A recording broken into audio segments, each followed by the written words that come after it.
नवंबर 2017 को विश्व शौचालय दिवस के रूप में मनाया गया, जिसकी theme waste water and faecal sludge management यानी अपशिष्ट जल एवं मलयुक्त गाद प्रबंधन थी।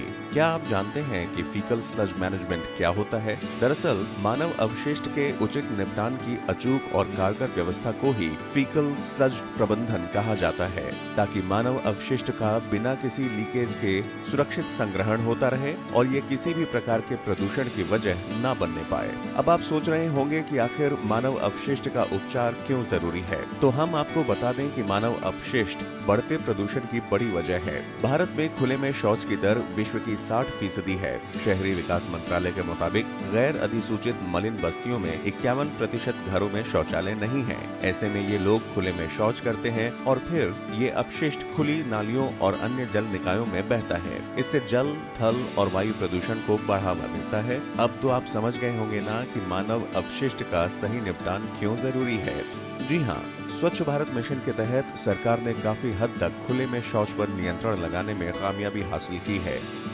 इससे लोगों में शौचालयों के इस्तेमाल को लेकर भी जागरूकता बढ़ी है। पिछले कुछ वर्षों में सरकारी मदद से दूर-दराज गांवों में घर घर करोड़ों शौचालय बनवाए गए। इससे मजबूरीवश खुले में शौच करने वालों को ऐसा करने से राहत मिली। साथ ही महिला सुरक्षा के तौर पर भी इसे एक बड़ी पहल के रूप में देखा गया। लेकिन महज शौचालयों का इस्तेमाल करना ही गंदगी को दूर भगाने का संपूर्ण समाधान नहीं है। अपने साथ साथ हमारे समाज और देश को स्वच्छ रखने के लिए मानव अपशिष्ट का सही ढंग से निस्तारण भी जरूरी है। तभी हम अपने जल, जंगल और जमीन को स्वच्छ रख सकते हैं। तो चलिए जानते हैं कि मानव अपशिष्ट का सही प्रबंधन कैसे किया जाए। दरअसल एक आदर्श निकास प्रणाली में पूरी तरह से लीकेज रहित और भूमिगत पाइप का नेटवर्क होता है, जिसे हम सीवर नेटवर्क कहते हैं, और साथ ही इसमें एक सीवेज उपचार संयंत्र यानी सीवेज ट्रीटमेंट प्लांट भी होता है। भारत की 1/3 शहरी आबादी जो मूल रूप से महानगरों में रहती है, उसे ये प्रणाली उपलब्ध है। अगर बात करें छोटे कस्बों और गाँवों की, तो यहाँ ज्यादातर लोग एक अलग सीवरेज तंत्र का इस्तेमाल करते हैं, जिसे ऑन साइट तंत्र भी कहा जाता है।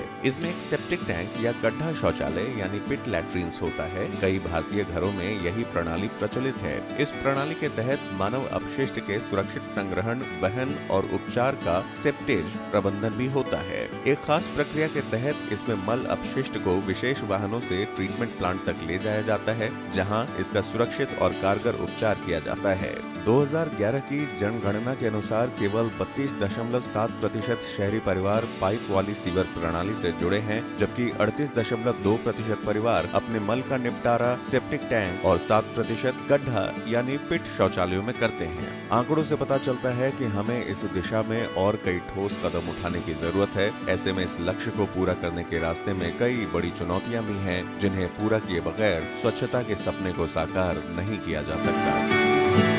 मलयुक्त गाद प्रबंधन में चुनौतियां। केंद्रीय प्रदूषण नियंत्रण बोर्ड यानी CPCB के अनुसार भारत के 8000 कस्बों में से केवल 160 कस्बों में ही सीवेज सिस्टम और सीवेज उपचार संयंत्र उपलब्ध है। ऐसे और नए संयंत्रों का निर्माण जरूरी है। सर्वेक्षणों से पता चला है कि पुराने ऑन साइट तंत्र उचित तरीके से निर्मित नहीं किए गए हैं। ये सरकार द्वारा जारी सेप्टिक टैंक और पिट के मानक डिजाइनों पर आधारित नहीं है। खराब डिजाइन वाले इन गड्ढों से पेयजल के प्रदूषित हो जाने की संभावना रहती है। ऐसे में नए शौचालयों के साथ साथ पुराने शौचालयों की मरम्मत का काम भी जरूरी है।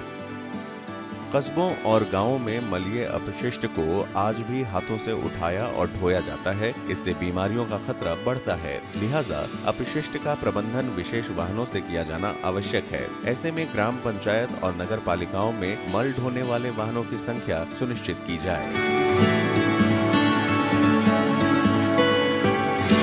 सरकार के साथ साथ हमारी भी कुछ जिम्मेदारियां हैं, जिन्हें निभाकर हम खुद को बीमारियों से और बढ़ते प्रदूषण से बचा सकते हैं। लिहाजा हमारे लिए ये भी जरूरी है कि हम मलय अपशिष्ट प्रबंधन को लेकर कुछ सावधानियां बरतें।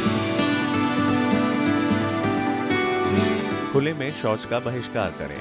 पुराने सेप्टिक टैंकों की मरम्मत कराएं, टैंकों की नियमित तौर पर सफाई कराएं, स्वच्छता के प्रति जागरूक बनें और सरकार द्वारा दी गई मदद का लाभ उठाएं।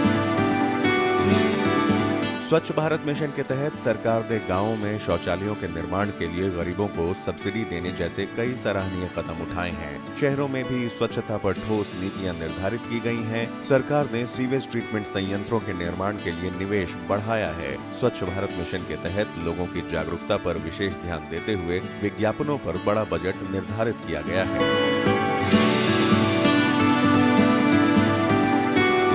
याद रखिए, स्वच्छता का सीधा संबंध मानव स्वास्थ्य से है। यदि मानव मल का प्रबंधन और उपचार ठीक तरीके से नहीं किया जाता है, तो ये खाद्य श्रृंखला में शामिल होकर उसे गंभीर रूप से प्रदूषित कर सकता है और हमारे स्वास्थ्य पर प्रतिकूल प्रभाव डाल सकता है। इसलिए स्वच्छता के प्रति सजग रहें और अपने पर्यावरण को स्वच्छ बनाएं, क्योंकि स्वच्छता हमारा कर्तव्य नहीं बल्कि अधिकार है।